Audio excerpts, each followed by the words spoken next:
with that stunning 6-4 Carling Cup semi-final win against Blackburn. It's been some week for Aston Villa, and this is Ashley Young, captain for the day, finding Mark Albrighton. He's got Delfonso in the middle, and here he is! Nathan Delfonso makes it Aston Villa 1, Brighton 0, and just 5 minutes on the clock. Corner for Brighton for Elliot Bennett. Well, the Aston Villa defence all over the place, and Tommy Elphick equalises.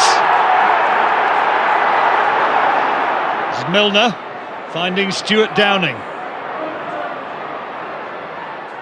Oh, lovely cross. Young! 3 minutes into the second half, and Ashley Young, that's a rarity, a headed goal, 2-1.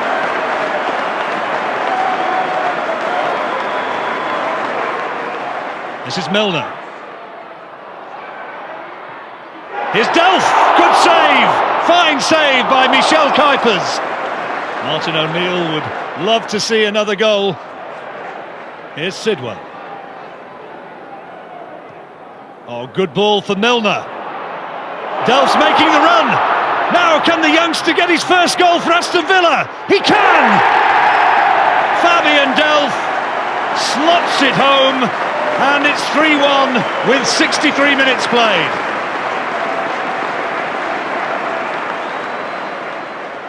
Still Brighton press. Comes to Nicky Forster. And Brighton have pulled one back in injury time. Forster, his 15th of the season, and his 50th for the club. But is it too late? I knew it was difficult.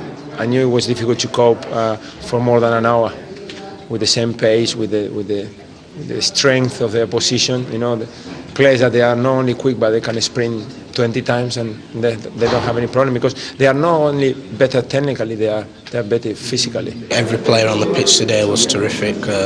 They've helped me along the way as soon as I came.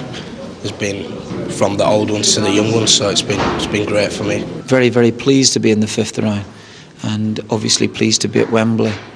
Delighted with the size of the crowd today that came up because, you know, money's pretty scarce these days, and overall there's a pretty feel-good factor about the club at the moment.